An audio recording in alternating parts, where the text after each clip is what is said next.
My ex-husband invited me to his baby shower to mock me for being barren.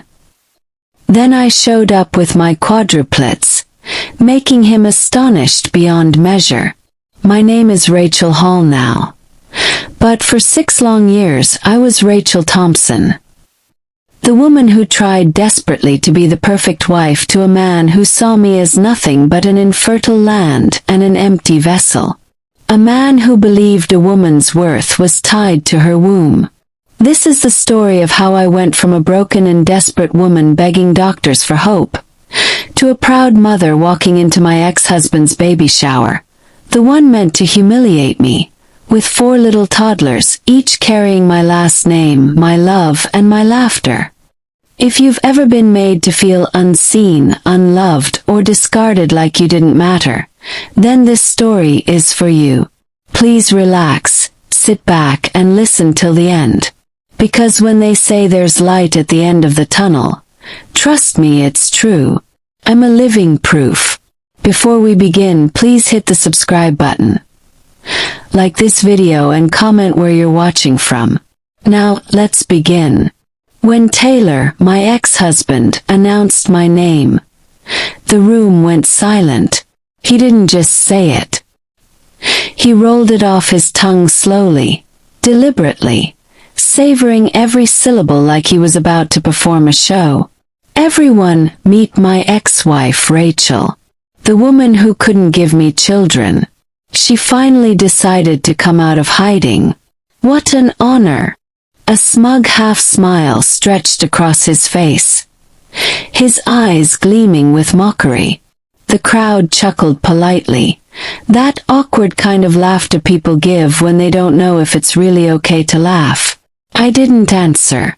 I didn't respond. I just stood there, calm, collected until the grin on Taylor's face began to crack, because that was when he saw them. 4 little toddlers tumbled out of my white Lamborghini, their laughter bubbling through the silence as they ran toward me, tiny shoes squeaking on the pavement. Say hello to my sons, Taylor. You invited me, and here we are, to honor your invitation, I said, walking to the hall with my kids. As I walked deeper into the hall, my quadruplets clinging to my legs, their matching outfits and innocent faces drawing every gaze in the room. The room froze. Taylor's smirk faded into confusion. The same man who once called me barren, a broken vessel unfit to bear a child, now stood frozen, staring at proof that life has a way of writing its own miracles. And standing right beside him, looking equally stunned, was his new wife, Annie. The woman who caused me sleepless nights. The woman who once told me she would give Taylor the children I never could. Her hands trembled as she instinctively clutched her belly like it might drop. Mrs. Cole, Taylor's mother, stood beside them, eyes wide with disbelief. The same woman who mocked my tears, who once said, "A woman who can't give her husband children isn't a wife, she's a burden. My son needs a real woman, not a fellow man." I smiled, not out of pride but out of peace. The kind of peace that comes when life finally rewrites what others tried to erase. You know, people often think their cruel words can define your future. But life has a funny way of proving people wrong and rewriting your story in ways you never see coming. You know, people always assume marriages end with one big explosion. Big fights and unceased arguments. But mine didn't end that way. It ended quietly, the same way it began. No screaming. No breaking plates. No physical violence. Just a long silence that grew heavier with time and betrayal, the kind so deep it sinks into my bones, made me question everything I thought I knew about love, about sacrifice, about the idea that 2 people could become one. It wasn't loud, but it was devastating. Taylor, my ex-husband, wasn't the kind of man who rushed into things. He calculated every move, even the ones that looked spontaneous. When I first met him, he was sitting alone at a cafe near my office. I remember because it was raining, and his umbrella was the only one that wasn't broken or turned inside out by the wind. He noticed me struggling with mine and offered to share. He smiled like a gentleman, doing something noble.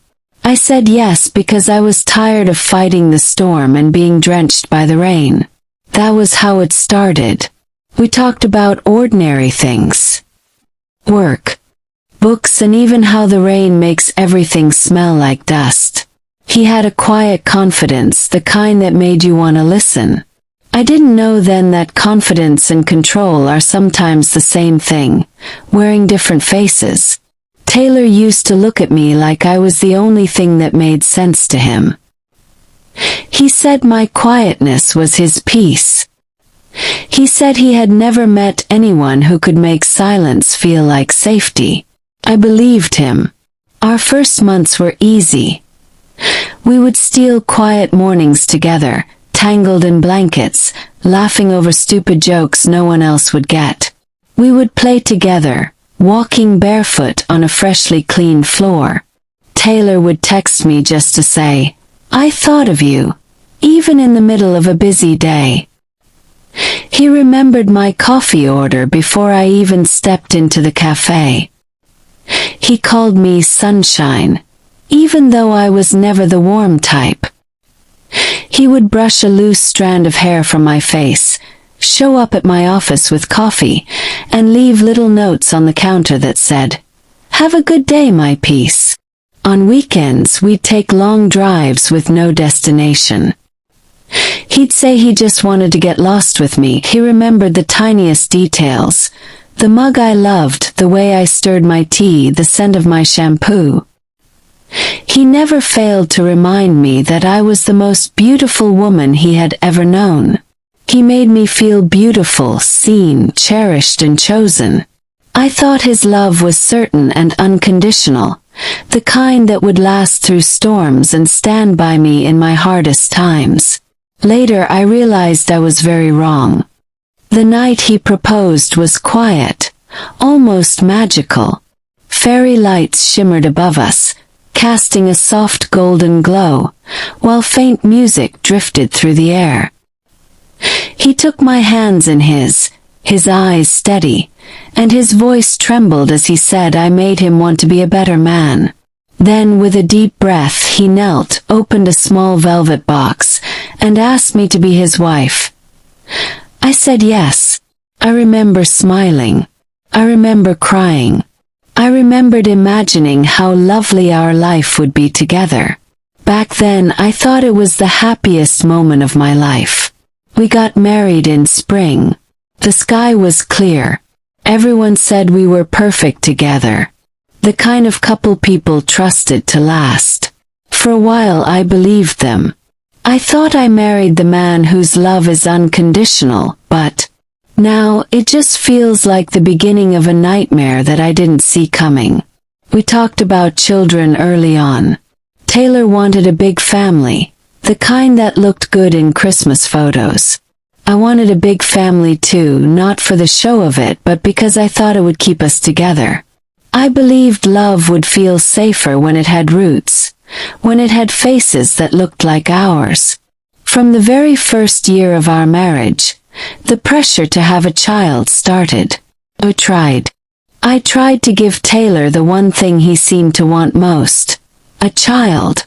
Every month, every test, every hopeful attempt felt like walking a tightrope, balancing between hope and despair. Each negative result landed like a stone in my chest. Every month ended in disappointment, and with it, a piece of my confidence. At first, Taylor held me after each disappointment and encouraged me. He told me that it would happen soon. But over time, the tenderness faded. One morning we went to the hospital because Taylor insisted. He said we needed answers, real ones, not just late-night Google searches and maybe next month promises. The way he said it made it sound like every lab test I'd taken, Every doctor I'd seen, every pill I'd swallowed, all of it had been nothing more than a waste of time. The fertility clinic was bright and quiet, all glass walls and white lights. Everything smelled like disinfectant and faint perfume from the receptionist's wrist. Couples sat around us in silence, their faces heavy with the same kind of tired hope. Some were holding hands. We weren't. I remember staring at a magazine on the table, a baby on the cover, smiling with perfect gums, and feeling my throat tighten. I flipped the page without reading a word. When the nurse called my name, Taylor stood first. Always so composed. Always in control. He placed a hand on my back, the way people do when they want to look supportive in public. Inside the consultation room, the doctor greeted us with a polite smile. That professional kindness you can tell he's perfected over the years. He went through the charts, the test results, and the scans. His tone was calm, detached, a practiced balance of empathy and distance. "Rachel and Taylor," he began. "Medically, Rachel is perfectly fine. All her results came back normal. Hormone levels, ovarian function, and uterine structure. There's nothing physically preventing conception." He paused like he expected relief to show on our faces. But it didn't. He went on. "Sometimes it's not medical at all. Stress, emotional strain, even subtle anxiety, they can all affect hormone production. Cortisol and prolactin, in particular, can interfere with ovulation. You both need to try and relax. Let nature take its course. It often happens once the body feels safe again." I nodded slowly because that's what I was supposed to do. Smile. Agree. Pretend I believed that peace alone could make a womb listen. Taylor didn't say anything. He just sat there, tapping his thumb against his knee. I wanted him to look at me, but he didn't. The doctor's voice faded into the background, words about vitamins, timing, and not losing hope. All I heard was "you're fine." And somehow, that hurt more than if he'd said something was wrong. If I was fine, then why wasn't it happening? When we left the room, the air felt colder. Taylor walked ahead of me, and I followed, staring at the floor tiles, white, polished, endless. We passed another couple coming in, the woman clutching her husband's arm, the man whispering something that made her smile. I envied her, whoever she was. Outside, the sun was too bright. Taylor opened the car door for me but said nothing. And as we drove home, I realized silence could be louder than anything else. From that day forward, he stopped saying we and started saying you. You just need to relax. You're too stressed. You're thinking about it too much. The hardest part wasn't always the disappointments. It was the way Taylor began to shift blame, subtly, quietly, so that I felt like I was failing him, failing us. "You're sure you're doing everything right?" he asked once, almost offhand, but I felt it like a needle to the chest. His doubt was quiet, almost imperceptible at first, but with time it grew, like a shadow following me everywhere I went. The blame, once buried under polite smiles, began creeping out in sighs, half questions, and cold looks. I wasn't desperate for a child at first. I wasn't chasing motherhood like some unfinished duty.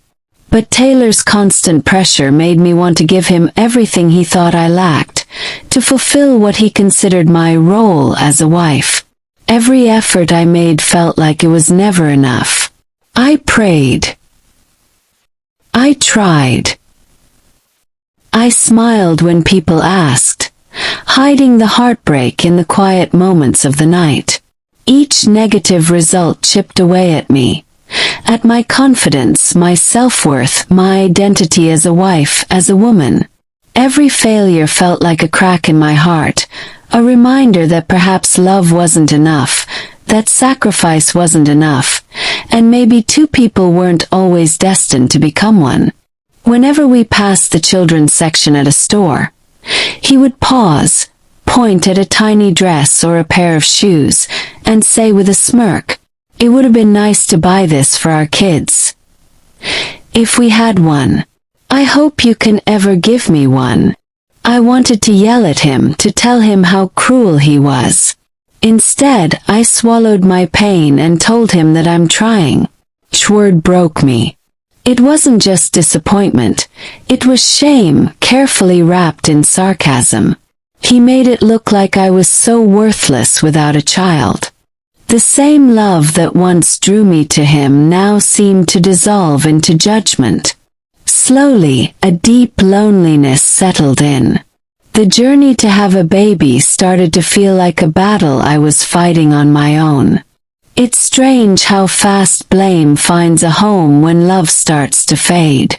The journey to have a child, which should have been ours together, became a battle I fought alone. Each disappointing test, each menstruation, made the silence between us heavier, colder. I would enter the bathroom and cry my soul out and ask myself questions with no one to answer. And Taylor's mother. She only made things worse. Instead of easing the pain or offering comfort, her words were like salt on an open wound. Rather than put out the fire, she fanned it, until it burned right through me. She never missed a chance to remind me of what I couldn't give her son.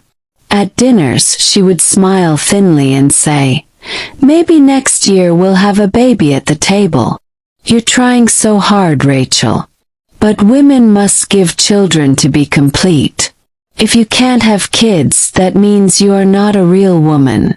Each word landed like a judgment disguised as hope. Taylor never stopped her. He would just look away, pretending not to hear. He did not protect me. He did not see the damage her words left behind in my chest. In those silences, I realized his loyalty had already shifted, not to love but to pride. Each one chipped away at my hope. Each one made me doubt myself. Each one made me feel smaller than I was. By the 4th year of marriage, the taunting and mockery from my husband and his mother had grown so much that it made me feel like I had been barren for 40 whole years. Every whisper, every pitying glance, made those 4 years feel like a lifetime of emptiness. Each test was a reminder that my body had failed me in the eyes of the man I loved most. Each visit to the hospital felt like a test of worthiness, and every negative result chipped away at my confidence. Taylor didn't comfort me. He didn't hold my hand in the sterile offices, didn't whisper, "We'll get through this together." He simply stood by, silent, waiting for me to crumble. I remember that night, exhausted from tears and the endless cycle of hope and disappointment. He said as if it were nothing, "Maybe you're not meant to be a mother. Maybe it's just not your fate." Those words burned. Not because they were true or false, but because they were spoken with a confidence that left no room for argument. The way he said it, so sure, so final, it was like hearing a verdict. I felt invisible, worthless. And yet, I still loved him. And the world outside. Friends, family, and even strangers asked the question you learn to dread. "When are you going to have kids?" Each one felt like a needle, piercing the fragile hope I carried in silence. Every social gathering, every baby shower, and every announcement of someone else's pregnancy reminded me of the life I longed for but could not touch. Taylor began staying out late. At first, he said work was just getting busier, but deep down I knew it wasn't just about work. His office closed at 5 p.m. Yet some nights he wouldn't walk through the door until after midnight. I would sit by the window, watching the streetlights flicker, hoping each sound outside was him coming home. But it never was. Weekends, once our little escape from the world, became the loneliest days. He no longer reached for my hand or asked how my day went. Instead, he found comfort elsewhere, anywhere but beside me. And that hurt more than the silence itself. His texts got shorter. "I'm busy. I'm in a meeting. I'll call you later." Later never came. At dinner we ate in silence. The clinking of cutlery filled the space where laughter used to live. He would watch me sometimes, not with affection but with calculation, like he was measuring how much of me was still worth keeping. I tried to be perfect in every other way, the way women are taught to be. I cooked, cleaned, smiled, and made sure his mother thought I was her dream daughter-in-law. But nothing was enough. Taylor noticed none of it, or maybe he just didn't care. Nothing could erase the shadow of infertility that seemed to define me in everyone's eyes. The nights of whispered judgments, the absence of comfort, the late hours he spent away. Each one a reminder that the childlessness wasn't just a challenge. It had become a wedge between us. Then came the whispers.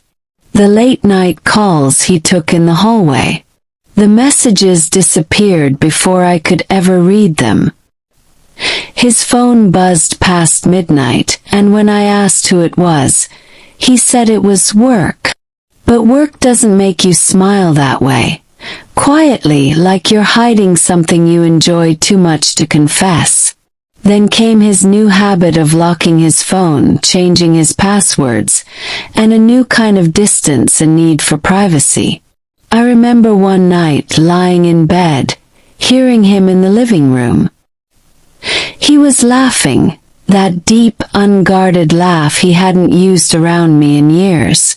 When I walked out quietly, I saw him sitting there, phone pressed to his ear, saying, "You're not like her, Annie. You're alive, succulent, and a real woman." He didn't see me. That night I didn't cry. I just went to bed, staring at the ceiling, feeling something inside me go completely still. The next day I made breakfast. He didn't eat it. I asked him why he didn't want to eat.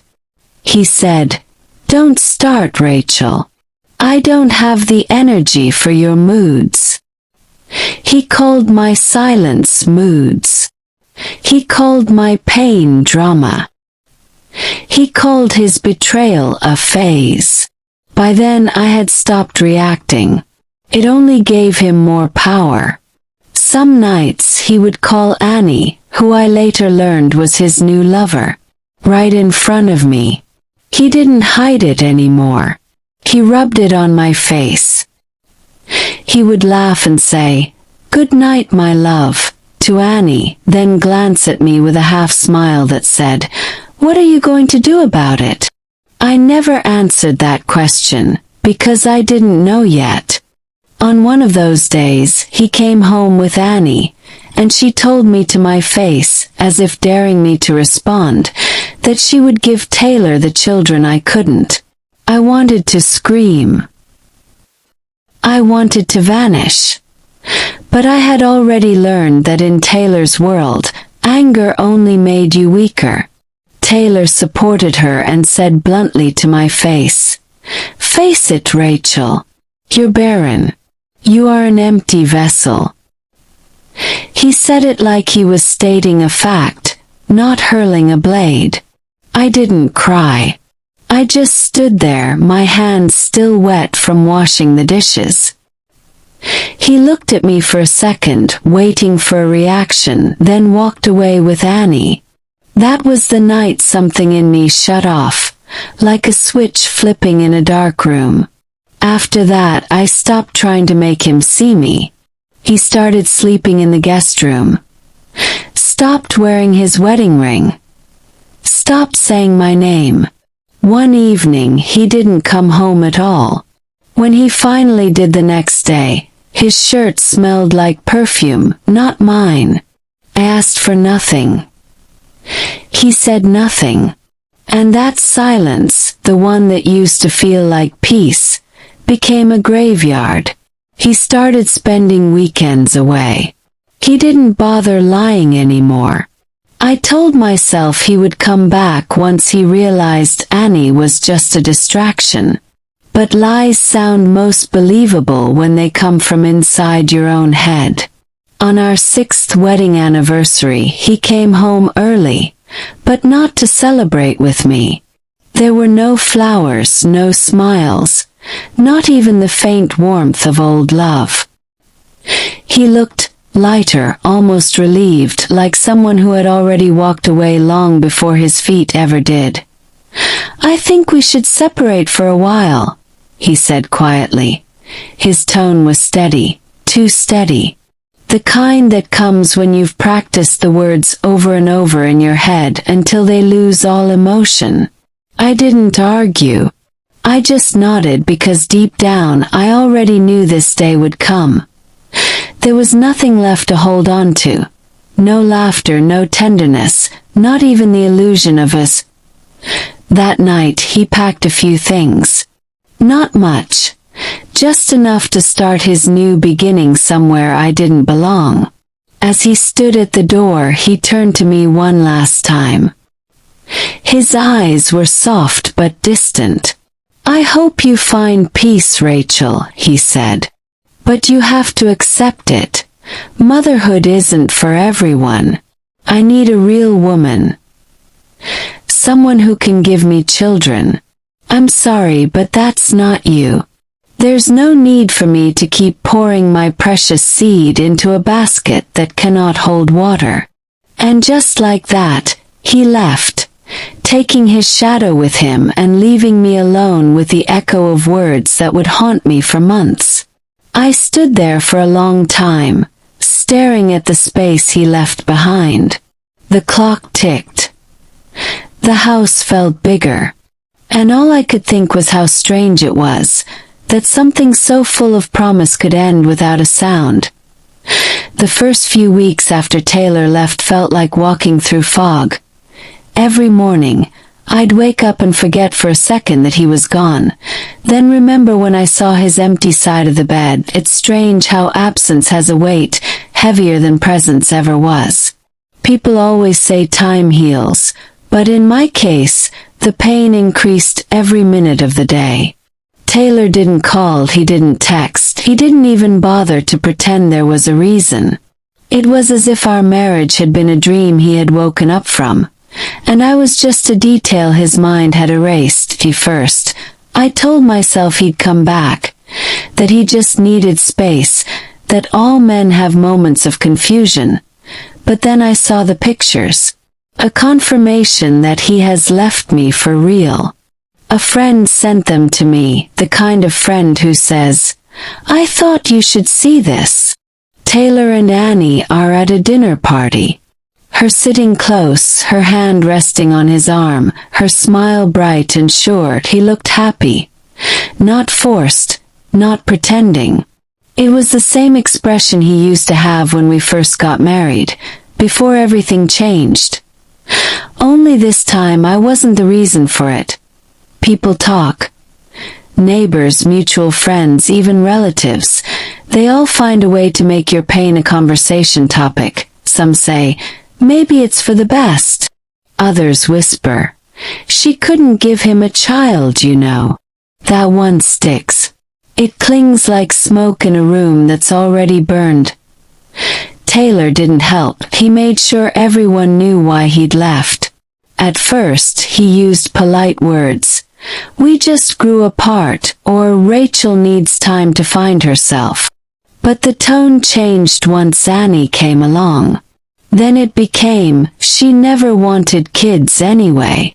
Or worse, "She couldn't have them." I heard it once at a mutual friend's event. I was standing behind him when he said it. He didn't see me. He was laughing, telling the story like it was gossip. "She's barren," he said casually, as if he were talking about the weather, not about the woman who once gave him her heart. "She's done all the tests, but nothing ever works," he continued with a shrug. "Poor thing, but I can't live like that forever. What's the point of pouring my seed into a basket that can't hold life? I need children." Each word dripped with cruelty, slicing through me like glass. Not because of what he said, but because of how easily he said it. People laughed awkwardly. No one corrected him. One asked if it was true. They just nodded, because men like Taylor always sound convincing. I went home that night and sat on the edge of my bed for hours. I didn't cry. I had already used up that part of myself. It's strange how public shame doesn't always need a crowd. Sometimes it just echoes in your own head long after the words are spoken. Taylor didn't stop there. He started posting pictures of himself and Annie. Vacations, dinners, matching outfits. He made his happiness loud, as if volume could make it more real. Sometimes he would still text me, short, cutting messages. "Hope you're okay. Just checking if you're doing well," as if kindness were another form of mockery. Once, when I didn't reply, he sent a photo, him and Annie, no caption, just the picture. That was the night I finally understood what he was doing. It wasn't enough for him to leave. He wanted to win, to prove that he was right, that he had escaped a life of emptiness. That Annie was his reward for enduring me. So I blocked him on my social media accounts. There was no point in watching a movie where I was no longer part of the cast. I started avoiding people we both knew. Their pity was worse than their gossip. When people said, "You're so strong," I smiled politely, knowing they had no idea how numb strength could look. 6 months after Taylor and I separated, our divorce was finalized. For me, it was devastating, a kind of heartbreak that made even breathing feel heavy. I felt used, unloved, and painfully unworthy. But Taylor, he smiled that day. A wide, carefree smile that stretched from ear to ear, as if he had been freed from a burden. His mother stood beside him, her approval loud and clear. Not once did she try to mend what was broken between us. Just 1 month after our divorce, Taylor married Annie. Their wedding wasn't just a celebration. It was a spectacle. Grand halls glittered with chandeliers, luxurious gowns shimmered under the lights, and the guest list read like a who's who of society. Everyone whispered about how radiant they looked, how perfect they seemed together, as if the world itself had approved their union. And then came the news that tore through what little peace I had left. 9 months after their marriage, Annie gave birth to a baby boy. 9 months. The timing alone felt like a cruel joke. Every glance, every whisper, every headline became a reminder of what I could not give Taylor. Taylor didn't hold back. He boasted to anyone who would listen, proudly declaring that Annie had given him the child that I couldn't. His words cut deeper than any knife. And his mother, she was no different. Even in their moments of celebration, even as they smiled over newborn pictures and family gatherings, they somehow found ways to twist my pain into ridicule. Every announcement, every congratulatory message, every "isn't he just perfect?" felt like another layer of salt on a wound that refused to heal. I felt invisible, mocked, and yet trapped in a world where my grief had no voice, where their joy existed only to remind me of my absence. The divorce and the hurtful events that followed changed me a lot. Not all at once. It was slow, like something inside me just kept dimming until there was barely anything left. I didn't want love anymore. I didn't even want attention. I just wanted to disappear. Every night I cried myself to sleep, asking the same question that never left my head. Was it my fault? Did I not pray enough? Was I not woman enough? Was my inability to give him a child within 6 years of marriage, even though I tried, enough for him to betray the love we share? Was childlessness enough to forfeit our marital vow? Even though the doctor said there was nothing wrong with me, I still carried the blame. It was easier to blame myself than face the reality that sometimes life just doesn't go the way you hope. Sometimes I'd wake up in the middle of the night and stare at the ceiling, my chest feeling heavy. I'd think about how he looked at me in those last months, like I'd failed him, like I'd failed myself. The silence after the divorce was unbearable. There were no more fights, no more words. Just quiet. Too quiet that I lost interest in men completely. I started seeing them as the same kind of heartbreak wrapped in different names. I hated them not because I wanted to, but because they reminded me of him. Of how easily someone could promise to love you forever and still walk away the moment life stopped being perfect. I didn't want to talk to anyone. I didn't want to see anyone. I became distant. At work I was there but not really there. My colleagues would talk, laugh and joke, but I just couldn't join in. I would sit at my desk and stare at the computer screen, pretending to be busy. Some days I'd go to the restroom just to cry quietly. It got worse. My work started to suffer. I made mistakes, missed deadlines and stopped caring. At some point I started feeling like life didn't matter anymore.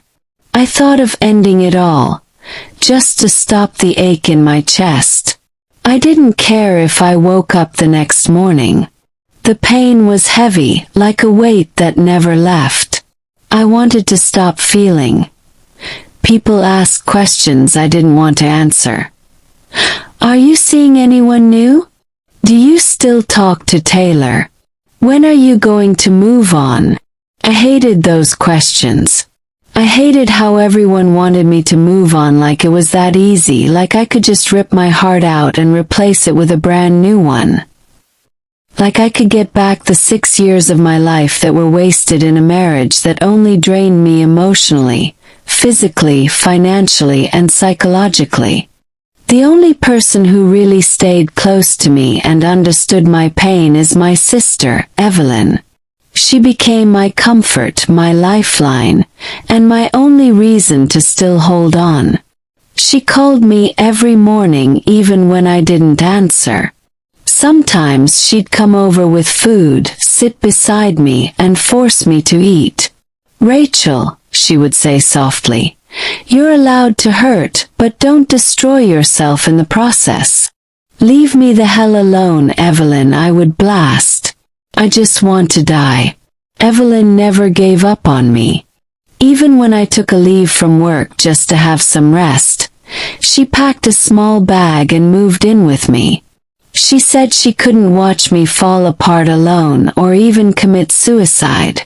She would clean, cook, and try to make me laugh even though most days I didn't respond. She would talk about random things, her day, a funny coworker, a movie she'd seen, just to fill the silence. Sometimes she cried too, quietly, when she thought I wasn't looking. When I couldn't find the strength to speak, she spoke for me.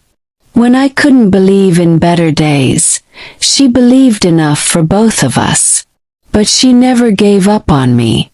Even with her around, I was numb. Days felt the same. I woke up, sat on the couch, stared at nothing, went to bed and cried again. I didn't go out. I didn't see friends. I didn't want to exist. That was my life for almost a year. Exactly 1 year after the divorce, Evelyn forced me to attend a charity gala with her. She said I needed air, that I needed to see people again. I didn't want to. I told her I wasn't ready. She didn't listen. She helped me into a blue dress I hadn't worn in years. Hung loose on me. I'd lost weight too much. Rachel, she said as she brushed my hair, you need to live again. You can't keep hiding. Maybe hiding is easier. She looked at me through the mirror. Maybe. But it's killing you. So I went with her. Not for fun but to receive fresh air. Evelyn practically dragged me out of the house. Little did I know that in that quietest, soberest moment of my despair, true love would find me. At the gala I felt out of place. Everyone looked happy, perfect and expensive. I stood in a corner, clutching a glass of water, just counting the minutes till I could leave. That's when I met Charlie. He walked up to me with a soft smile and said, "You look like someone who doesn't want to be here." I looked up surprised. Most people at events like that tried to flatter you. He didn't. "You're right," I said quietly. He chuckled a little. "Then I'm glad I found the only honest person in this room." "I'm Charlie Hall," he said, extending his hand for a shake. "I'm Rachel Bennett," I said with hesitation. I didn't say much. He talked about light, simple things. I answered politely, then drifted away. I wasn't interested. I didn't want another man being kind to me. I'd seen where kindness led. But Charlie didn't disappear like others did when I didn't give them attention. He was patient. He checked in days after the event. Just small texts. "Hope you got home safely." Or, "How are you doing today?" He wasn't pushy. He was just there. We started seeing each other more. Not romantically, at least not at first. Coffee here, a walk there. Sometimes silence, sometimes laughter. But he noticed things about me, things I thought I was hiding well. Like how I'd pull my hand away if he accidentally brushed it. Or how I'd go quiet whenever something romantic came up in conversation. One day, over dinner, he looked at me and asked softly, "Why do you always keep your distance?" I froze. He didn't mean it like an accusation, but it still hit me hard. I stared at my plate for a long time before I said anything. Because the last time I let someone close, it almost destroyed me. He didn't rush me. He just sat there waiting. So I told him everything. I told him about Taylor, about our marriage, the endless tests, the doctor visits, the blame, and the humiliation. I told him about the nights I cried in the bathroom, the way Taylor's words changed, and how his love turned into disgust. I told him how, after the divorce, I lost faith in myself. How I started to believe that maybe I wasn't meant to be a mother, maybe not even meant to be loved. Charlie didn't interrupt. He didn't pity me either. When I finished talking, he reached for my hand gently and said, "Rachel, you didn't fail. You were never the problem. You're just carrying too much alone." That one sentence broke me. I hadn't realized how much I needed to hear it until he said it. He told me I should try therapy. "You're still living in your past," he said softly. "You deserve peace." First I refused. I told him I didn't need a stranger telling me how to live my life. but he kept encouraging me gently. He even mentioned that his mom had gone through something similar, that she'd waited 10 years before having him. "She will understand you," he said. "You should meet her." I was nervous meeting his mom. Thought she'd judge me. But she didn't. When I told her my story, she didn't act shocked or sorry. She just took my hands in hers and said, "My dear, I know that pain. I waited 10 years before I had Charlie. You're not broken. You're just being shaped for something you don't yet see. Don't let the past define you. You've carried too much already." Her voice didn't just echo in the room. It settled in my chest, a balm I didn't know I needed. For the first time, I didn't feel cursed. I didn't feel like less of a woman. I just felt seen. She prayed with me. She told me that motherhood alone does not define womanhood, that love, compassion, and endurance also do. That night I cried. Not the same tears I'd been crying before. These were different, softer, healing ones. I decided to go for therapy, just as Charlie advised. The first day was hard. I sat on the couch, staring at the floor. The therapist, Dr. Lewis, waited quietly. At first, I avoided questions and was defensive. I crossed my arms, avoided her eyes, and answered her questions with short, empty replies. But Dr. Lewis didn't push. She had this calm presence, the kind that made silence feel safe. When I finally decided to speak up freely, my voice was shaking. "I don't know where to start," she said. "Start where it hurts." So I did. And when I did, it came rushing out. Years of bottled up pain, shame, anger, and disappointment. I told her about the nights I'd cry until morning, about how people's whispers made me feel like less of a woman, and about how I still woke up hearing Taylor's mothers laugh to the day Annie gave birth. About how I still dreamed of Taylor and Annie and their child. About how I envied every woman who announced a pregnancy. About how I felt like I failed. Dr. Lewis didn't interrupt. She let me grieve out loud, something I had never allowed myself to do before. Therapy became my mirror. Each session helped me face a version of myself I had ignored. The broken one, the angry one, the guilty one, and the one who still longed to be loved. Some days I left her office feeling worse. Other days I felt lighter. Healing wasn't neat.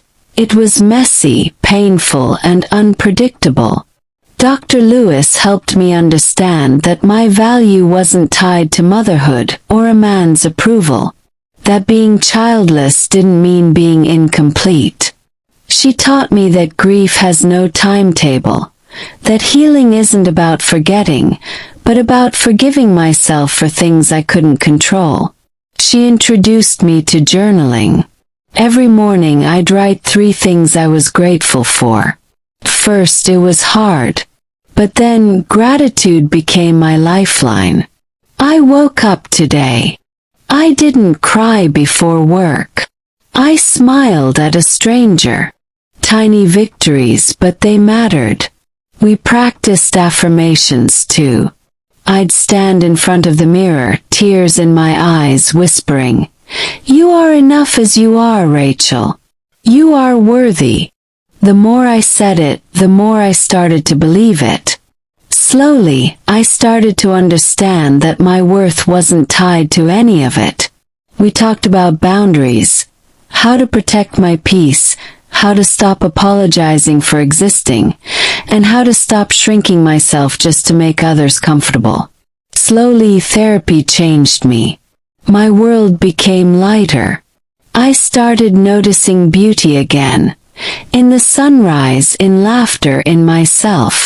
I began to forgive Taylor, not because he deserved it, but because I deserved peace. By the 6th month I was a different woman. Not healed completely, but whole enough to smile without faking it. I learned that I could love again, even if love once broke me. Therapy didn't fix me, freed me. When Charlie finally asked me out, I was ready. Genuinely ready. On that evening, Charlie had looked at me, nervous but smiling, and said, "Rachel, I don't want to fix you. I just want to be beside you while you heal. But if you're not ready, then I'll wait. I'm not here to rush you, Rachel. I'm just here to make the waiting worth it." Something in the way he said it melted the last bit of fear I was holding on to. It made me realize that love wasn't supposed to feel like pressure. It was supposed to feel like peace. And honestly, I couldn't say no. How could I? He was everything I had prayed for. Gentle, kind, and whole in a way that made me feel complete too. It wasn't dramatic. It was quiet, simple, and sincere. When I told my sister, Evelyn, she practically screamed through the phone. "Rachel, don't tell me you're going to say no to Charlie," she said, laughing between words. "That man adores you. He loves you for you. He adores you. Anyone with eyes can see it. Finally, someone who sees your heart, not your scars." I chuckled, shaking my head. "You think so? I know so," she replied firmly. "He loves you in ways that don't hurt. You deserve that, Rachel. You deserve something gentle." Her words stayed with me all night. So I said yes. And that yes changed everything and brought something different. I couldn't help but smile. Dating Charlie wasn't like anything I'd known before. It wasn't loud or dramatic. It was steady, kind, and intentional. He didn't just love me, he understood me. He made it a point to learn my silences, to notice when I drifted away in thought. On those days he wouldn't ask questions. He'd just reach for my hand, grounding me in the present. He never once brought up my past in a way that made me feel ashamed. He never made me feel small. He never made me feel like I had to earn love. He didn't ask for more than I could give. And he never looked at me like I was broken or fragile. He looked at me like someone who had survived, and that, to him, was beautiful. He reminded me to eat when I forgot. He left notes in my bag that said things like, "You're stronger than you think." He sat with me through my bad days, through my silence. He never brought up children. Not once. He just said, "Whatever life brings, I'm here." I had forgotten that love could feel peaceful. That love could exist without fear. Sometimes I still wake up in the middle of the night and reach for him, half expecting him to be gone, but he's always there, asleep, steady, real. He just treated me as if I was already whole, even though I had spent years believing I was broken. Charlie didn't make me feel like I needed fixing. He loved me as I was, healed, flawed, human. And maybe, just maybe, that's what love was always meant to feel like. And for the first time in years I laughed. Not the forced kind, a real laugh that came from a place of peace. The way he loved me affirmed what Dr. Lewis said, that my worth wasn't tied to fertility or someone else's approval. After 6 months of dating, Charlie finally asked me to marry him. Felt like my heart stopped for a moment. After everything I'd been through, the heartbreak, the loneliness, the years of blaming myself, Now, hearing those words from him felt like grace finding its way back to me. It wasn't a grand proposal. There was no crowd, no fancy setup. It was just the two of us on a quiet evening, sitting on the same park bench where we had our first deep conversation about life and healing. The air smelled of rain, and the world felt still.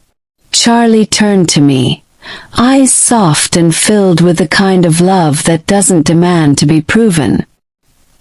He held my hand and said, "Rachel, I don't want to build a perfect life.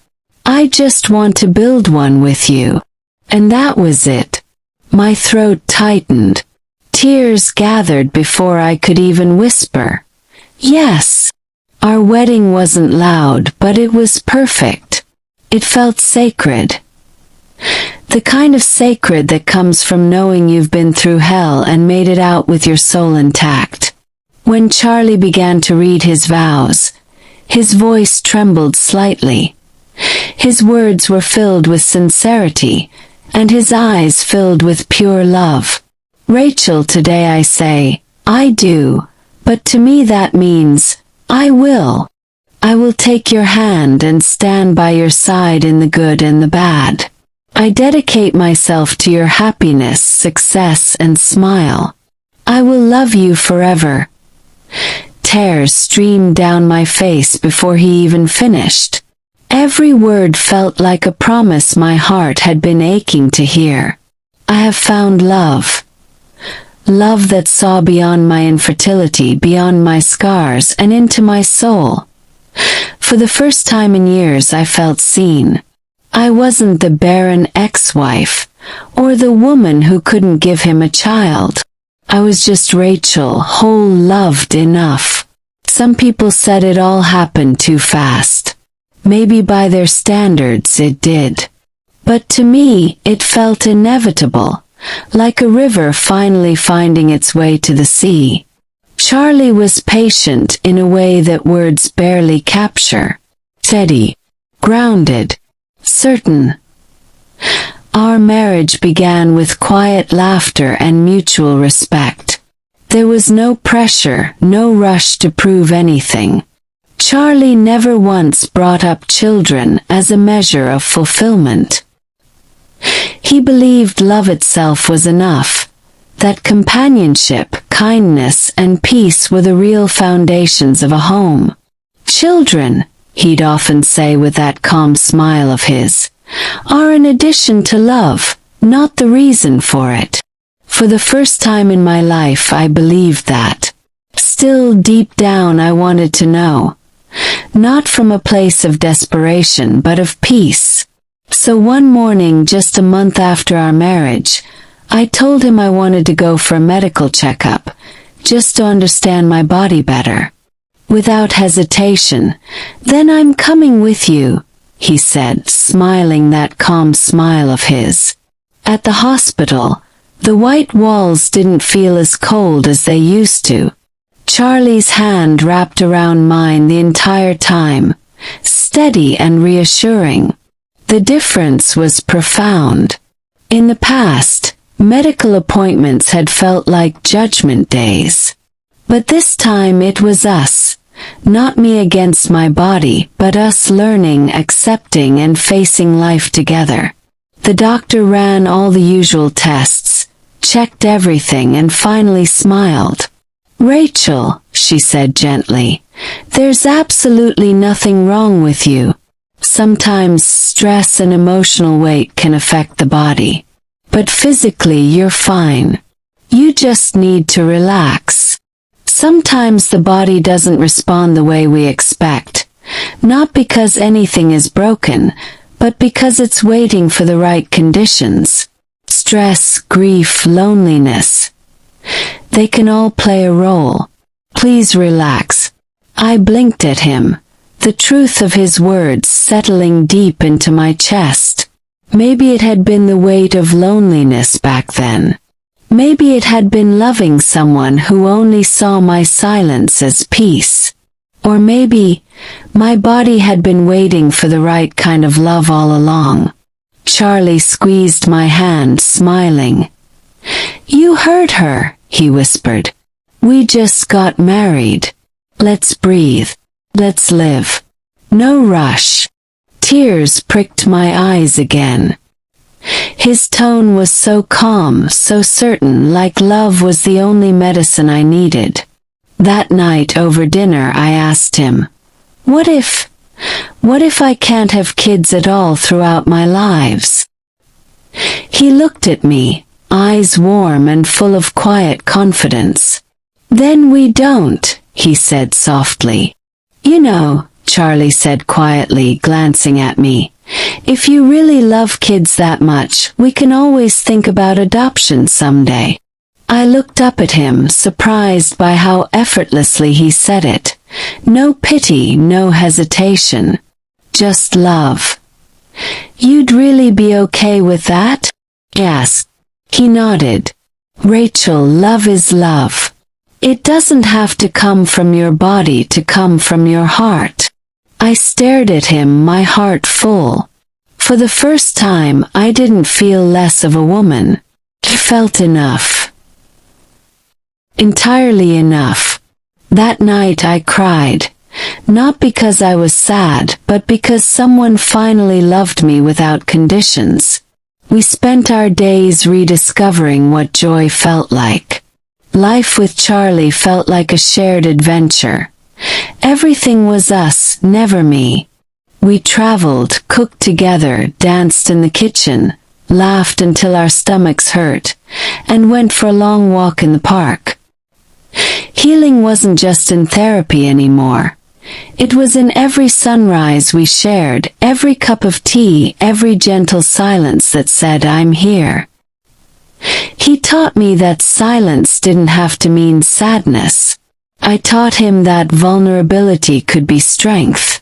Together we built something steady, something real. 3 months after our wedding, life surprised us. It was a sunny morning. I had been feeling strange for a few days, lightheaded, emotional, and constantly craving oranges. I brushed it off as stress until Charlie playfully teased, "You've been napping like a cat these days. Maybe you should take a test." I rolled my eyes and laughed, but later that day, curiosity got the best of me. That evening I stood in our bathroom, my heart pounding as 2 pink lines slowly appeared. I froze. My breath hitched. Tears blurred my vision as I sank to the floor, the test shaking in my hands. Charlie found me minutes later, sitting on the bathroom floor, the test clutched in my trembling hand. His eyes widened with concern. "Hey, Rachel. What's wrong?" I looked up, tears spilling freely.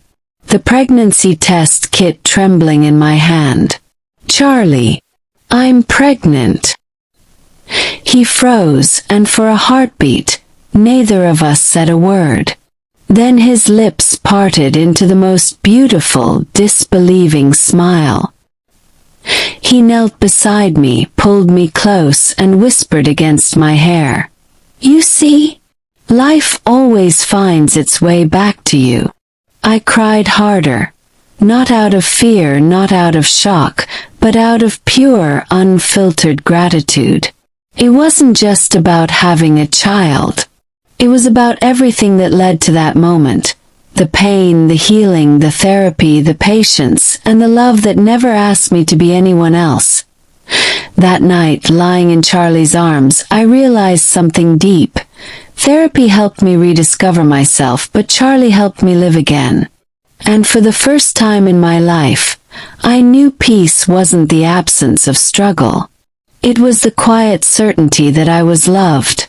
Completely, unconditionally, and without needing to prove a thing. The pregnancy was not easy. Morning sickness soon stretched to all-day sickness.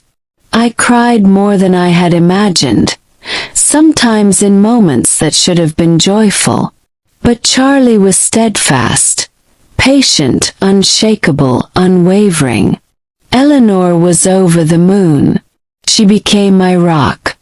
She cooked for me, prayed with me, and reminded me daily. "You are not your past, Rachel," she said each day. "You are a vessel of grace."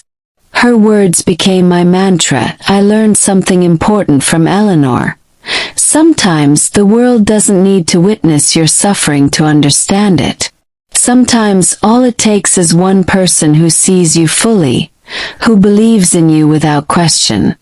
That belief, that unwavering faith, is enough to give your own heart permission to hope again.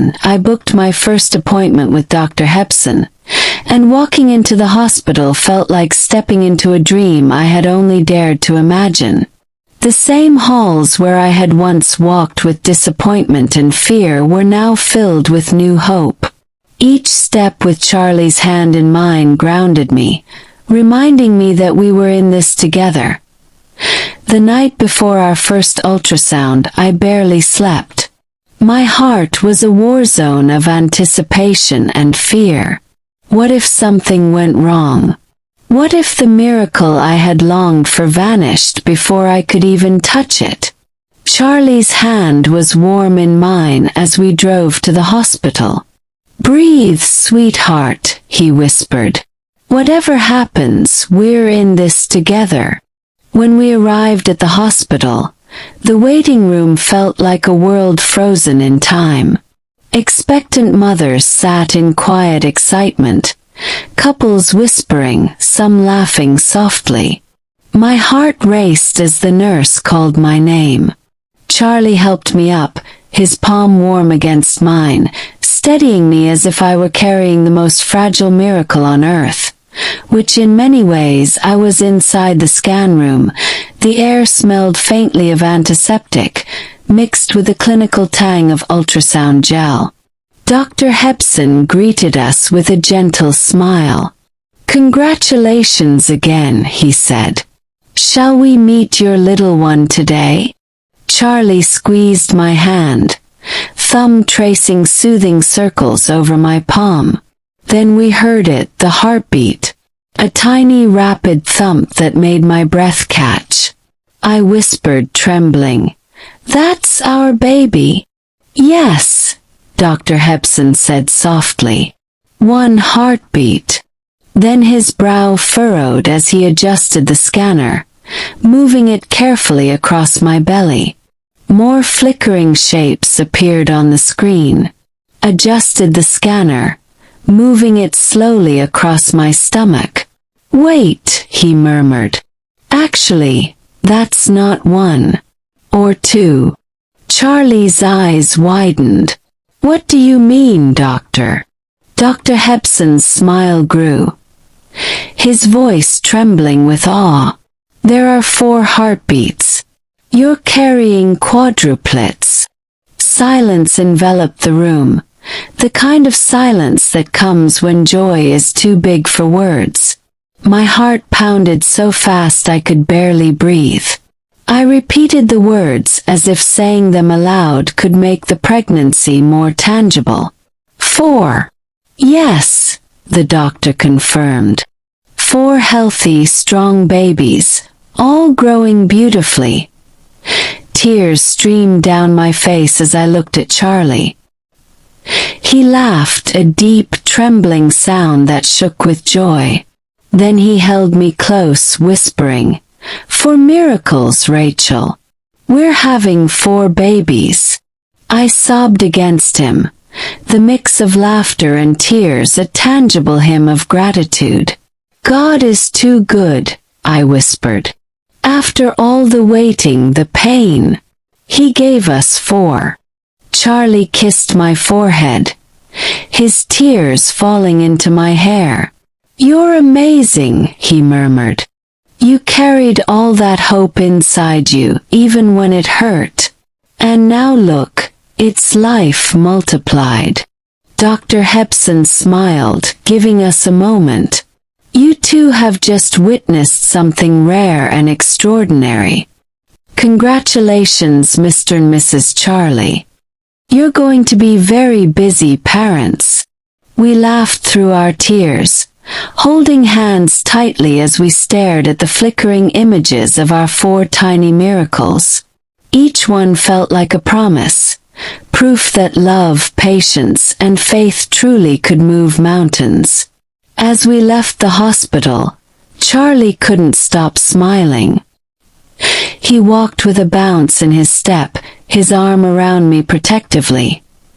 "I told you," he whispered, kissing my temple. "Miracles don't always come when we expect them. Sometimes they come 4 at once." And in that moment, as the sun spilled across the parking lot and the world seemed new again, I realized something. All the waiting, all the heartbreak, all the tears, they were never wasted. They were the soil from which my babies came that night as I lay down, my head resting lovingly on Charlie's chest. I held his hand and whispered, "God really does have a sense of humor."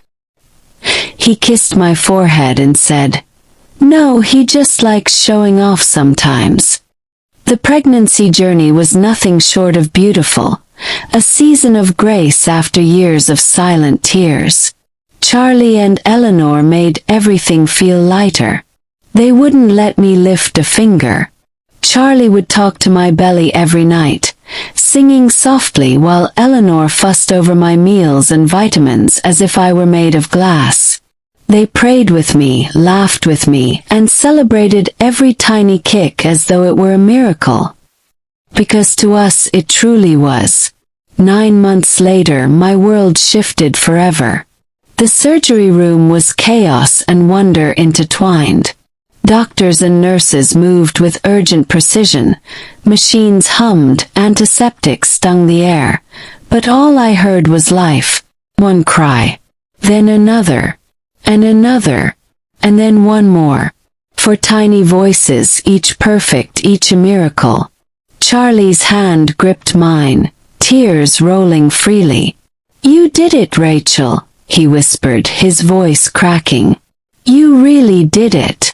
I managed a weak smile through my tears. "No," I whispered back, "we did it." As the nurses placed each tiny baby in my arms, I felt time stop. I held each baby one by one, naming them with care. Samuel, David, Noah, and Asher. Each heartbeat, each small breath, is a testament to patience, faith, and love. For the first time in years I felt whole. 4 little faces. 4 heartbeats. 4 answers to prayers I once thought had gone unheard. As I looked down at my babies, I realized something deep and freeing. Brokenness doesn't mean the end. Sometimes it's just the soil where success chooses to grow. Every stitch on my body was worth it. I was free from the weight of every cruel word ever thrown at me. Free from Taylor's voice calling me a broken vessel. Free from the shame of silence. And in that moment, I understood something I hadn't before. Life has a way of correcting the scales. Life has a way of rewriting your story when people have already written you off. I was Rachel Thompson, the one called barren, but now I am Rachel Hall. A mother. Loved. Whole. Powerful. My world was just beginning to catch up. Charlie and I decided to keep the birthday of our quadruplets private, away from gossip, away from the past. Until the right moment came. And that right moment came 2 years later, when I ran into Taylor, my ex-husband, and his new wife, Annie, at the cafe downtown near my office. I was there for a quiet cup of tea, minding my own business, when I heard that familiar laugh. The sound hit me before I even saw them. Annie's right hand draped over Taylor's arm like she was showing off a trophy. Her left hand rested over the swell of her stomach. She looked radiant, perfectly coiffed, smiling at everyone around her like she owned the sun. And Taylor had that polished, controlled smile plastered on his face. That same smile that once made my heart race now only made my chest tighten in cold disbelief. My heart trembled, not with fear, but with quiet resolve. And then, as if the universe enjoyed cruelty, our eyes met. Taylor's smile faltered when he saw me, a flicker of disbelief in his eyes. He didn't even glance at me with that familiar irritation or surprise. "Rachel. Wow, what a surprise. You remember Annie, right?" "Course I remembered her," I said in my mind. I could never forget. The woman who had once leaned close to my face and whispered, smiling, that she would give Taylor the children I couldn't. She wore her confidence like armor, a shield that told the world I had failed where she had succeeded. Annie's voice broke through the haze, sweet and soft, the kind of tone that sounded innocent if you ignored the cruelty behind it. "Oh, Rachel, it's been ages. You look good." Taylor's smile was polite. Too polite. "Yeah, Rachel. It's been a while," he added. There was a short, uncomfortable pause before Annie clasped her hands together, eyes shining with a little too much excitement. "We're having a baby shower next weekend. You should come." Then she added, rubbing her stomach proudly, "This will be our second child." I stood there, speechless, my fingers tightening around my cup. A part of me wanted to walk away, but my lips betrayed me with a weak smile. "Oh, congratulations. I'll think about it." She beamed. "Wonderful. I'll send you an invitation." "Yeah, Rachel. You should come. I'm specially inviting you." "It'll be fun," he said. Fun. The word hung in the air, heavy and useless, like a piece of ornate garbage. It wasn't fun. It was poison. It was a statement. "I won. Now come watch me enjoy the spoils you could never provide." It was the culmination of his belief that cruelty, if delivered with a smile, became merely a polite formality. My heart didn't race. My breath didn't catch. My hands didn't fly out in a dramatic gesture. There was only a cold, heavy ache in my chest, a sensation of profound exhaustion. Monotony. That was my defense. I was too tired for drama. Too worn down for fury. I didn't answer. I simply nodded once, a small, careful dip of the head. The kind of movement you offer when your vocal cords are paralyzed by shock, or perhaps by a chilling disinterest in the whole performance. They left shortly after, walking past me with the kind of ease that comes from knowing they've already won. My hands trembled slightly as I held my coffee. It wasn't the gut-wrenching despair of a fresh heartbreak. It wasn't anger. It was something quieter, harder to define. It was the shudder of a structure that thought it had been rebuilt, only to realize the foundations were still sitting on soft earth. It was the disbelief at the sheer, mind-numbing lack of human empathy. How casually they could wield their happiness like a weapon and call it an invitation. How could they believe a polite, warm gesture could simply erase the years of crushing inadequacy they had imposed on me? It wasn't anger. I stared at the ceiling long after they were gone, listening to the soft jazz playing in the background, the hiss of the espresso machine, and the quiet chatter of other patrons. The same ceiling I had stared at for countless nights in our marriage, seeking answers in the plaster, finding only emptiness. But it was different this time. I thought about all the humiliations I had endured. Mrs. Cole, Taylor's mother, who scorned me quietly at family dinners, her eyes sharp as knives, piercing deep into my soul. The endless nights Taylor would sit next to me, silent, the chasm between us widening with every unspoken word. The pain, the heartbreak, and the mockery. It all came back, and instead of hurting me now, it steeled me. I wasn't the broken, timid woman he thought he had left behind. Not anymore. If Taylor had known that I was not the same woman he left years ago, he probably wouldn't have invited me. I am done being a victim. I was done hiding in the shadows. I had found love again, a quiet, steady love that asked nothing but accepted everything. I also have 4 adorable sons whose laughter brightens my world, and I know what it means to be truly cherished. His baby shower was meant to be my final, humiliating defeat. I would turn it into a quiet, undeniable victory. I was jolted awake by the insistent beep of a new email notification. I wasn't surprised. After the cafe encounter I had been waiting. I knew his motive precisely.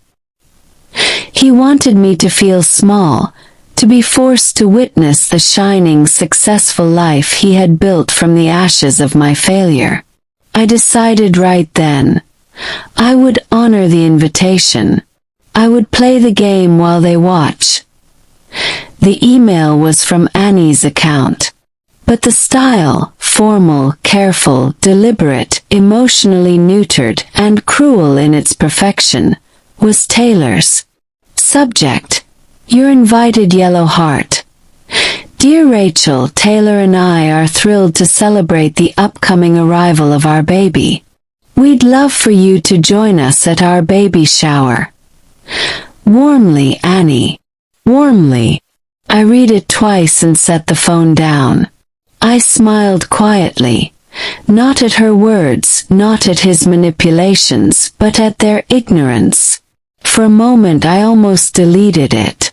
Then I stopped. I thought about all the times I stayed silent, all the times I let people define me by my past pain, and then with a calm hand I typed back, "Thank you for inviting me, I'll be there." I hit send. Anger. No drama. Just peace. That night Evelyn was visiting me. She had come over after work, arms full of takeout, ready for one of our usual sister evenings filled with food, laughter, and movie reruns. But when she saw my face, the laughter stopped before it even began.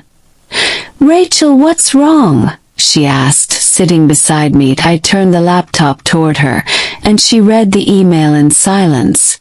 When her eyes lifted to meet mine, they were burning with anger. "They invited you. Are you kidding me? After everything?"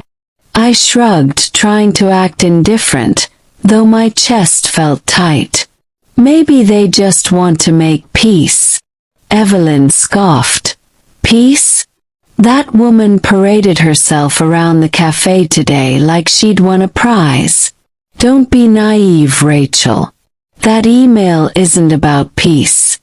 They sent it to mock you. It's a performance.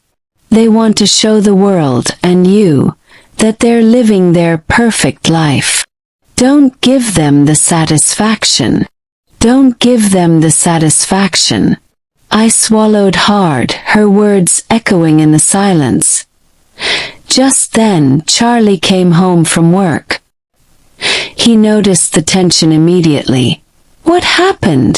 he asked, sitting beside me. I showed him the email. He read it carefully, his expression unreadable. Then he looked at me, not with anger but with understanding. "You ran into them today, didn't you?" He nodded. "At the cafe." Charlie leaned back, thinking for a moment. Evelyn's right, they probably want a reaction. But you know what? Maybe this is your chance to show them they don't have that power over you anymore. Evelyn frowned. "Charlie, you can't be serious." But he continued gently. "Listen, Rachel. You don't have to go for them. You go for you. Walk in there with your head high. Let them see that you're not the woman they pitied or mocked. You're someone who healed, who moved on." I stared at him, unsure. "You think I should go?" He smiled softly, his hand finding mine. I think you should decide from a place of strength, not fear. Whatever you choose, I'll be right beside you." Evelyn shook her head, but her voice softened. "I just don't want them to hurt you again, Rachel." Tears welled up in my eyes. I looked at both of them, the sister who protected me like a shield and the man who believed in my strength even when I doubted it myself.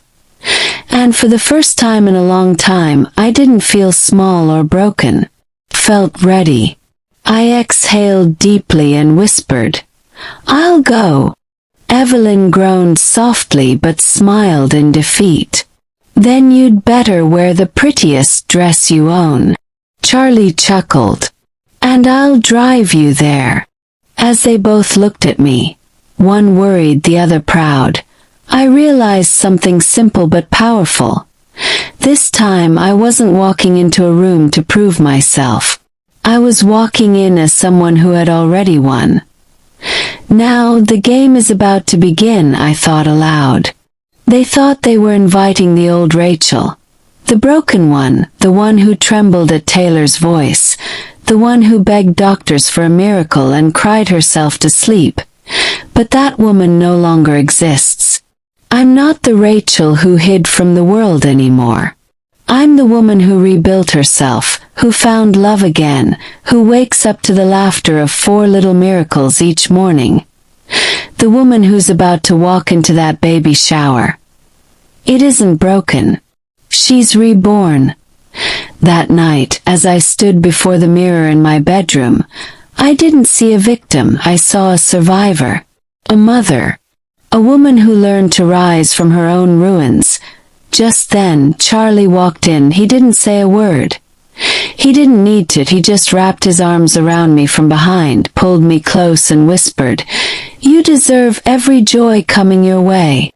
Then he turned me around, kissed me softly, the kind of kiss that quiets every storm inside your heart, and held me tighter, as if he could shield me from every memory that ever hurt. And in that moment I realized I wasn't alone anymore. I had love, I had peace, and I had myself back. As he kissed me good night, I whispered, my voice flat, almost a statement of fact, "They don't know me anymore. Not the me who used to beg or cry or break. I've healed. I've grown. I've become stronger than they ever imagined. Because when I walk into that baby shower, I won't be the woman they remember. I'll be the woman they never saw coming." The morning of the event arrived with an almost clinical clarity. I dressed with a detached purpose. I chose a red jumpsuit. It felt almost alien on my skin. Too bright, too luxurious, but it fit perfectly, a smooth, radiant counterpoint to the hollow feeling inside. My hair fell in loose waves, and I applied a bold red lipstick. It wasn't an act of vanity. It was an act of defiance. It was a statement. I am here. I am visible. The mirror showed a woman I barely recognized. No longer the broken Rachel Thompson, who once cried herself to sleep, but I saw rebirth. I saw strength. I saw Rachel whole again. Charlie stepped into the room, his reflection meeting mine in the mirror. "You look like a dream," he said softly, his hand resting gently on my shoulder before kissing my forehead. "Go and smile. Go and show them that the woman they tried to break now stands whole. Sometimes silence is louder than anger." Smiled. "Let's go and give them a show."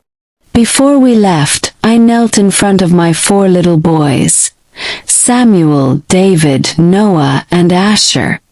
Each dresser in matching white shirts, blue jeans, blue bow ties, and white shoes. Each one wore a smile that melted my heart. "My miracle, my pride. Ready, my loves?" I asked. They nodded in unison. laughter bubbling up like sunshine. When our white Lamborghini ed up, the scene at the glittering hall entrance seemed to stop. A crowd of beautifully dressed people, smiling and chattering, looked surprised. Then Taylor's eyes found mine. His smile faltered for just a second. Just a flicker, like a candle trying to fight against the wind. Then, just as quickly, it returned. "Rachel," he said, voice dripping with mock politeness. "You finally came. Hello. Everyone, meet my ex-wife Rachel. The woman who couldn't give me children. She finally decided to come out of hiding. What an honor." I stepped out first. The gold fabric flowed around me, demanding attention. My steps were measured and unhurried. And then the sound of my life. For little voices erupting in bright, unfiltered joy, their laughter slicing through the heavy, expectant silence that Taylor's practiced smile dissolved into a look of complete, uncomprehending shock. Annie's hand clutched her belly. I just smiled, a thin, steady line of my newfound peace, and walked into the silence they had created for me. The silence that followed could have swallowed the entire hall. All around me faces froze, forks mid-air, glasses hovering before lips, eyes darting between Taylor and me like the opening act of a scandal no one was prepared for. My 4 little boys clung to my gown, oblivious of the drama. Their laughter bubbled into the heavy, quiet room. Their matching shirts shimmered under the lights, their smiles lighting up corners that used to hold my tears. For a heartbeat, silence swallowed the room. Then someone chuckled, a sound sharp enough to slice through the air. "I thought she couldn't have children," a woman sneered softly, loud enough for her table to hear. "Those must be adopted," another added, her laughter joining the whispers. Kept walking. My heels clicked steadily against the marble floor. For a long moment, Taylor just stood there, mouth slightly open, pride and confusion wrestling behind his eyes. His eyes darted toward the boys. Then the smirk returned. That same cold smirk I had seen the day he handed me divorce papers. "Well," he said, his tone cutting through the tension, "it's impressive what money can buy these days. Some people adopt and call it a miracle. Must have been a busy adoption center." A few guests chuckled nervously. Some hid their faces behind glasses of champagne. Annie giggled, clutching Taylor's arm dramatically. "Oh, stop," she cooed with fake sweetness. "Adoption is beautiful. Don't embarrass her. She's just trying to move on, even if they're not really hers." Their words were designed to stab, to drag me back into the pit of self-pity. The barren woman, the failed wife, but I wasn't there anymore.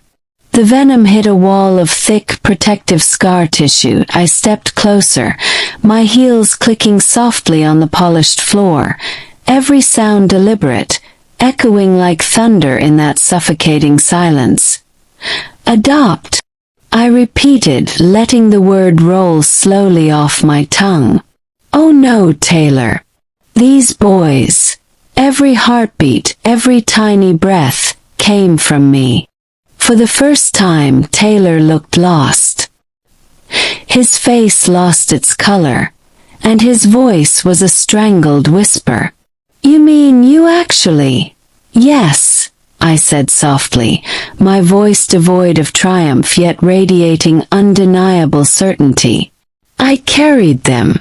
Every kick, every sleepless night, every fear. Alone." I paused, letting the simple truth settle. While you were building your new life with Annie, I was building mine, one heartbeat at a time. A wave of profound murmur rippled through the crowd that Annie's brows arched. "Impossible," she said, her voice trembling beneath her forced laugh. "Taylor said you couldn't." I turned to her sharply. My eyes were cold and steady. "Taylor said a lot of things. He said I was broken. He said I would never carry a child. He said I was less of a woman because of it." I paused, my voice calm but steady, strong enough to echo off the walls. But what he didn't know is that while he was mocking me, I was healing. While he was building his perfect life, I was rebuilding mine. The whispers grew louder now, rippling from table to table, curiosity replacing mockery. My babies looked up to me, their tiny faces beaming under the soft lights, their resemblance to me undeniable, and their laughter breaking through the tension like sunlight through storm clouds. I bent to kiss each forehead, pride swelling in my chest. 4 identical pairs of eyes, the same hazel green that ran in my family line. Gasps spread like wildfire. One woman whispered, "They look just like her." Another murmured, "Those are her eyes." Taylor's smirk vanished. "Nice trick," he said tightly. "DNA doesn't lie, Rachel. You hired lookalikes to show off." I smiled again, calm as water. "You're absolutely right." Then I pulled a small white envelope from my clutch and handed it to him. "That's why I brought the hospital record. And the birth certificates." He froze.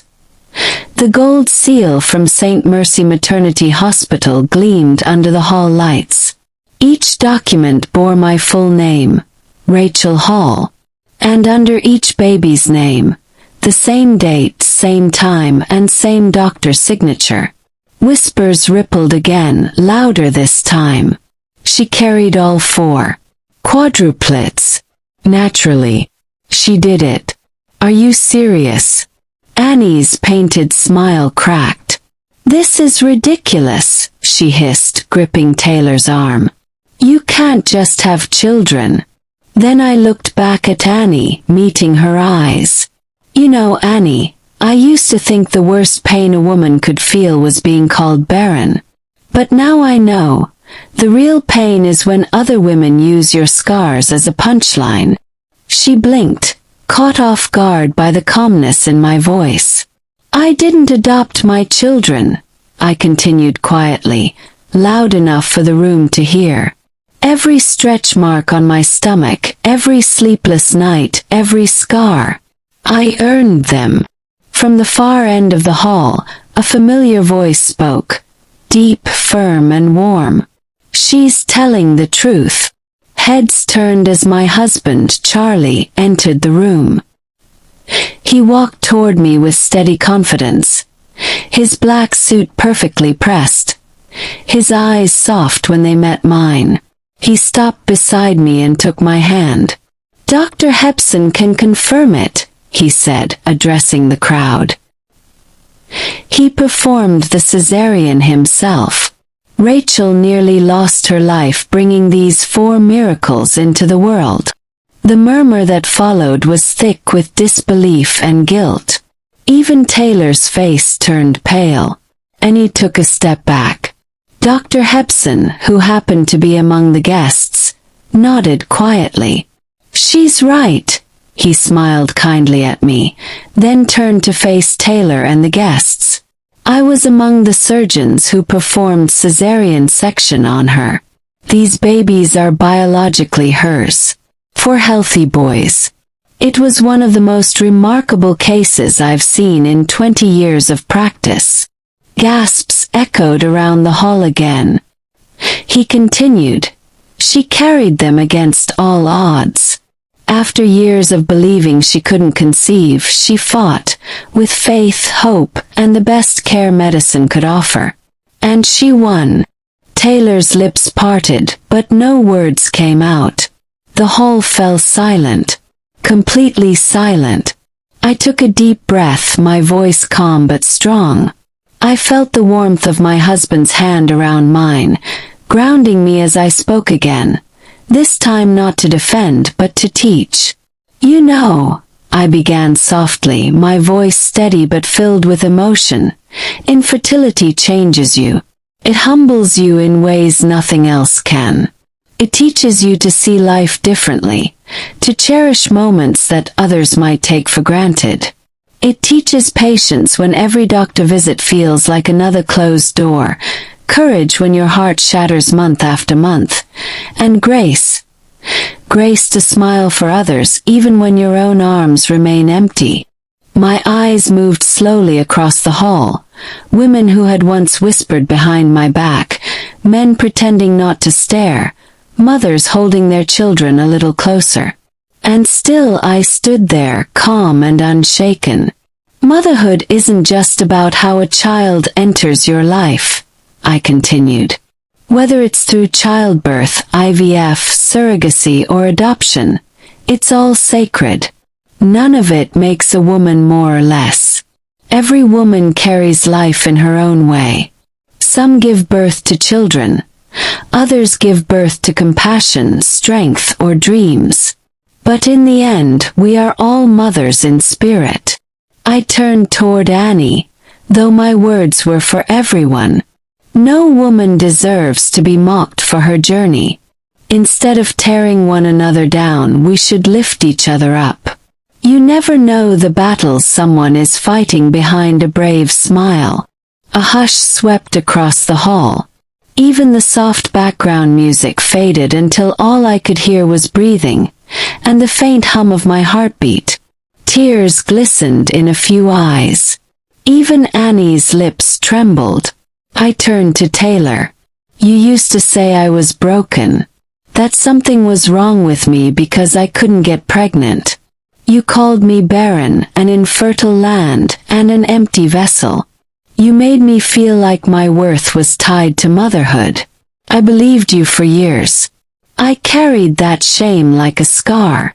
Tears blurred my vision, but I didn't let them fall yet. But the truth, I whispered. The truth is, I was never broken. I was just hurting. I was exhausted, walking on eggshells in a home where I was never enough. I paused, breathing in the silence that followed. After you left, I found peace. Found therapy. I found someone who didn't measure love by what I could produce, but by how I existed beside him. And guess what, Taylor? I smiled faintly, tears now slipping freely. In less than 3 months of marrying Charlie, I got pregnant. The sound that followed was like a collective gasp. Annie froze mid-breath. Taylor's smirk vanished, replaced by something raw. Disbelief, maybe guilt, maybe pride wounded beyond repair. I continued, steady now. My tears no longer weakness but proof that I had finally let go. The doctors found nothing wrong with me, I said.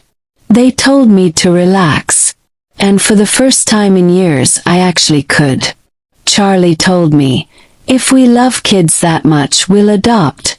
Your happiness matters more. He smiled when I cried over my fears. He held me not because he pitied me, but because he loved me. My voice softened, trembling again. And maybe that's what made all the difference. Not medication. Not procedures. Just peace. Just love. The silence that followed was deafening. Then Annie spoke, voice sharp, breaking through the tension. So, what, you're saying he stressed you into infertility? I met her gaze calmly. I'm saying love shouldn't hurt, Annie. Sometimes the body keeps the score. Mine did, until I found healing. Taylor, I said quietly. You once told me I'd never make a good mother because I was too emotional. But maybe emotions are exactly what motherhood needs. Patience, kindness, and grace. Charlie's hand found mine. Warm, steady, certain. His eyes met mine with quiet pride as he spoke. No woman deserves to be humiliated for what her body can or cannot do, he said. Real strength isn't in mocking her. It's in standing beside her when she feels weakest. But I've learned something since then. Motherhood isn't about proving anything. It's about love, about sacrifice, about faith strong enough to survive the silence. Emotion welled in my chest, but I held it together. I'm not here to prove myself, I whispered. I'm here for every woman who's ever been made to feel less, for every tear shed in secret, every night spent wondering why me. Infertility doesn't define us, it shapes us. It carves patience into our bones and teaches us faith when science stops speaking. Because even when doctors say it's impossible, sometimes miracles still whisper. I looked back at Annie, her mascara streaking down her cheeks. Even if I'd adopted or conceived through IVF, it wouldn't make me less of a mother. A mother's worth isn't measured by labor pains. It's measured by love. No woman deserves to be mocked for her journey.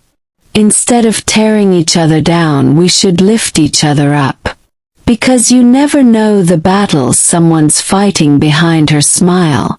Well, I just came to wish you both happiness. I know what it feels like to want something so deeply. It hurts. I hope your child brings you joy. Mine brought me life. The room was still. Taylor's mother, Mrs. Cole, who once treated me like a disappointment, lowered her gaze, her eyes glistening. Taylor finally stepped forward. His voice cracked as he spoke. Rachel, sorry. For the things I said. For how I treated you. You didn't deserve that. Annie's breath hitched. She clutched her hands together, tears spilling freely. I'm sorry too, she said weakly. Jealousy blinded me. I was cruel. Please forgive me. For a long moment I just stood there, looking at the two people who once broke me now standing in the wreckage of their own pride before. Then I took a breath and said softly, I forgave you long ago. Carrying hate only poisons peace. I let go the day I chose to heal. Then I turned to Taylor, smiling, not with bitterness but with freedom. Thank you, Taylor. Thank you for leaving me. Because when you walked away, you made space for someone better. Someone who saw me, loved me, and believed in me when I couldn't believe in myself. My eyes softened as I turned to Charlie. Thank you, my love, I said, voice trembling. For standing by me, for being gentle when life was cruel, and for loving me in ways I didn't know I needed. The hall filled with quiet applause, slow, genuine, and emotional. Even Mrs. Cole, Taylor's mother, approached, her face streaked with tears. Rachel, she said softly, forgive me. I judged you too harshly. You are the kind of woman any mother would be proud of. Hugged her. We all grow through pain, I whispered. That's how we learn. Charlie's arms slipped around me from behind, holding me close. His voice was warm against my ear. You did it, he murmured. You changed everything. I smiled through tears. No, I whispered. I just found peace. When the party ended, I didn't rush to leave. People came up to me one by one. Some to apologize, others to congratulate, and a few just to say how much my story moved them. I watched them all from a quiet distance, still feeling the tremor of what had just happened. Some moments change your life instantly. And this was one of them.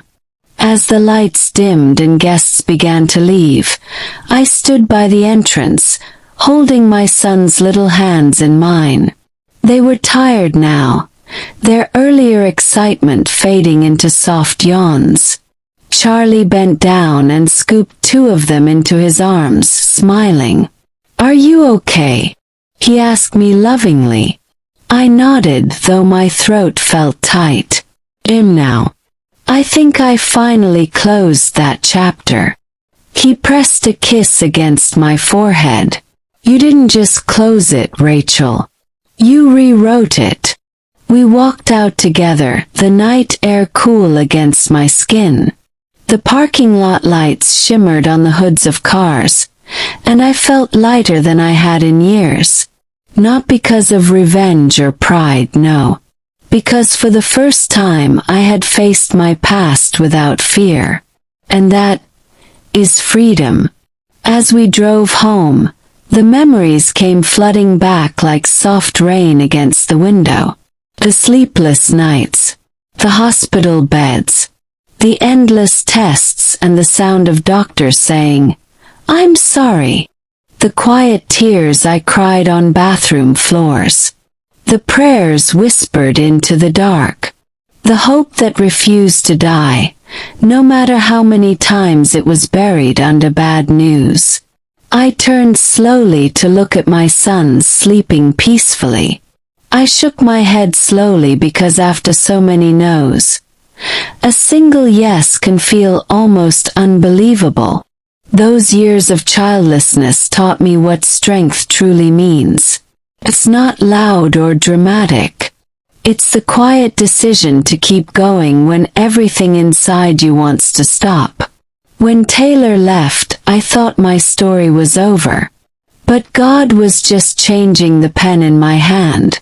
Sometimes we lose people not because we're weak, but because the next chapter requires us to stand alone first.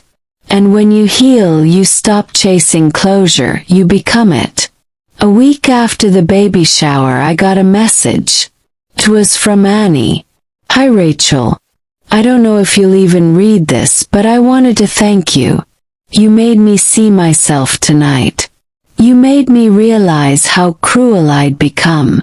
I'm truly sorry." I didn't reply right away. I just sat there reading her words again and again. Not long after, another message came. This time from Taylor. "Rachel, I'm proud of you. I never said that before, but I should have. You didn't just prove me wrong. You taught me what resilience looks like." For a long time I stared at the screen, unsure of what to say. But in the end, I typed one simple reply. "Thank you. I wish you both peace." And I meant it. Truly. Months passed. The world slowly forgot the drama of that day. But I didn't. Every morning, I'd wake up to 4 little faces smiling at me, asking for breakfast or giggling over cereal spills. Charlie would kiss me goodbye before work, and I'd watch him drive off, still amazed that love found me again when I least expected it. Sometimes we look for miracles in the wrong places. We think they'll come as answers, but often, they come as peace. My peace came in 4 little voices. 4 tiny hands that wrapped around mine and pulled me back to life. I started sharing my story online. Quietly at first. Just a few posts about infertility, heartbreak, and healing. To my surprise, hundreds of women began writing back. Some were still trying to conceive. Some had lost hope. Some were just broken and needed someone to say, "You're not alone." And every time I replied, I felt a little more whole. Because maybe that was the real purpose behind everything I went through. To help someone else hold on just a little longer. If you're watching this right now, maybe you've been where I've been. Maybe you've cried yourself to sleep, wondering why it's so easy for others and so hard for you. Maybe you've been told you're not enough. Too broken, too old, too late. Let me tell you something, you are not broken. You are becoming. And just because your path looks different doesn't mean it's less beautiful. Sometimes the best stories start after everyone else stops believing in you. Sometimes heartbreaks are paths to rewrite the story you were never meant to live. Infertility isn't a curse. It's a teacher, a quiet, unrelenting teacher. Teaches you to wait with faith, to hope when every voice says give up, to rise again after every heartbreak. It softens you, makes you kind because you understand what invisible pain feels like. It strengthens you because you've survived the emptiness that once felt endless. And when the miracle finally comes, whether through your womb or through your heart, it humbles you beyond words. Motherhood isn't defined by biology. It's defined by love, by patience, by the countless sacrifices no one sees. Whether you're a mother by birth, IVF, adoption, surrogacy, or even by the nurturing of others, you are enough. You are whole. You are seen. Because womanhood isn't about the ability to bear life. It's about the courage to keep living, to keep loving, and to keep believing even when everything hurts. Love will always conquer pain. Faith will always birth miracles. And sometimes, losing the wrong person is what leads you to the right one. I thought losing Taylor was the end of everything. But it was really the beginning of the life I was always meant to have. So to anyone who's been shamed, mocked, or counted out, don't let bitterness be your ending. Let grace be your revenge. Because nothing silences doubt louder than peace. This is my story. I was invited to be shamed. But I showed up with my babies. My sons. My miracles. Thank you so much for watching. If this story touched your heart, please don't forget to like, share, and subscribe. And I'd love to hear your thoughts in the comment section below. Your words could encourage another woman who's still in her waiting season.